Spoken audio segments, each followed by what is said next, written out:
Hello, this is a comprehensive overview of hospice care. We here at Wellspring have a remarkable interdisciplinary care team for your loved ones. This has been designed to make understanding hospice easier and debunk many of the myths and stigmas that surround the word hospice. The first topic we'll review is when to consider hospice care. Next, how hospice helps patients and their families. And finally, debunking hospice, the hospice myths and truths. When to consider hospice for yourself or your loved ones.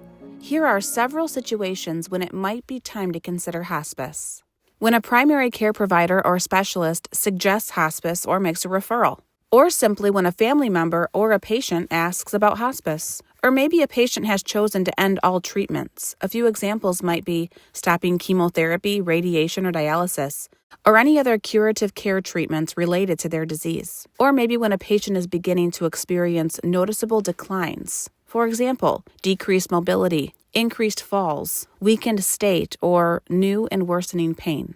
A hospice evaluation will identify if a patient is eligible for hospice care. Evaluations are not an admission to hospice. They simply help the hospice team check for eligibility. Some signs and symptoms that may warrant an evaluation include recent UTIs, recent trips to the emergency room, decrease in oral intake, liquid and/or food, and weight loss. Now we'll discuss how hospice helps patients and their families, because now comfort care is truly the focus and a priority.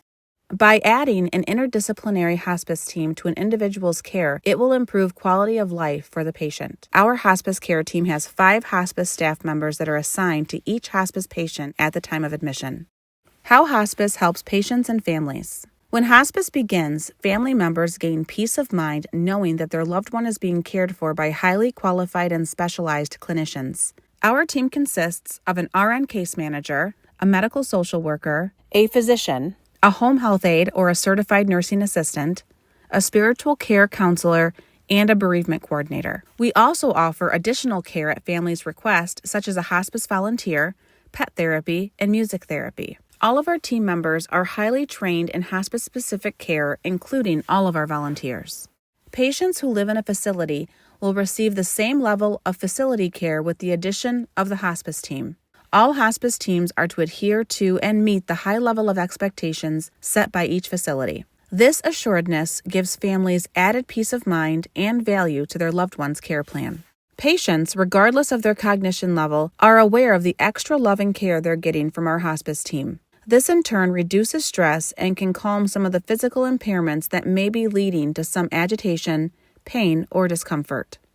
Communication is key in hospice care. It is our number one priority to stay in close contact with the facility and the family members. Families truly appreciate our calls, whether the news is positive or challenging. This will always result in better and overall care for the patient. One focus of our regional healthcare system is to reduce rehospitalizations for patients. This is done by ensuring care plans upon discharge are followed closely and precisely.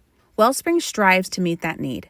When a patient has appropriate discharge plans, they benefit greatly and families experience less stress. Hospice care is covered by a patient's federal Medicare Part A benefits at 100%. Therefore, any financial burdens or financial stress that a patient or family may be experiencing with long-term treatments will be lifted. As long as a patient is over 65 and has been found to be hospice eligible, they can begin to use the benefit. Most commercial insurances will also cover hospice at 100%. An insurance verification and authorization will help make this determination.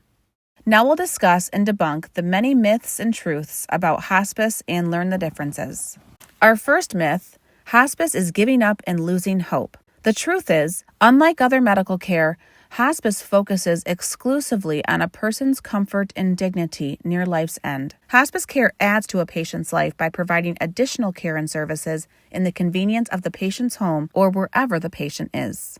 Our next myth, hospice is only for cancer patients. The truth is, when hospice began in the U.S. in the mid-1970s, most people cared for by hospice had cancer. Today, while many hospice patients have cancer, the majority have other life-limiting illnesses, such as end-stage heart disease, neurodegenerative diseases such as Parkinson's disease, lung or kidney diseases, or Alzheimer's and other dementias, just to name a few. Our next myth, hospice is where people go to die.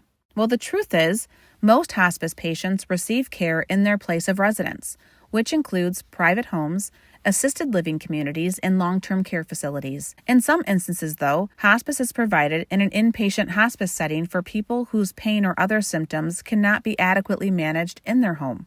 Hospice houses are very limited in the state of Michigan, but are wonderful options for hospice care. Another myth believed is, once the choice is made for hospice care, there's no turning back. Well, that's simply not true. Individuals are free to leave a hospice program at any time for any reason without penalty. Re-enrollment in a hospice program is permitted as long as medical eligibility criteria is met. Another commonly believed myth is that hospice requires a DNR, do not resuscitate order. The truth is, the purpose and benefit of hospice care is to allow for a peaceful death in a comfortable and familiar setting like home with loved ones nearby. While many people who choose hospice care wish to have a DNR to avoid unnecessary medical intervention and hospitalization, a DNR is not required to receive hospice care. Another commonly believed myth is that hospice professionals quicken death or try to speed it up. The truth is, the focus of hospice care is solely to relieve symptoms, such as pain, anxiety, and breathlessness at the end of life, allowing natural death to occur in peace and with dignity. The medications used at the end of life are for symptom relief only and are never used to hasten death. Additionally, studies show that hospice patients live an average of 29 days longer than non-hospice patients with similar conditions. Hospice patients are more likely to avert the risks of overtreatment. They receive additional monitoring only available through hospice and deepen their desire to live due to the consistent attention to their physical comfort and emotional well-being. Research also suggests that using opioids near the end of life may help a person live longer. Many patients will experience pain and/or shortness of breath near the end of life. These symptoms are exhausting. Patients nearing the end of life have limited strength and energy. Therefore, treating these symptoms might slow down the rate of decline. Patients and their loved ones have reported feeling relieved once they signed on to hospice care. There were no more side effects from aggressive treatments, as well as no grueling visits to the doctor or emergency room, all of which add additional stress. Our next myth: hospice is only for the elderly.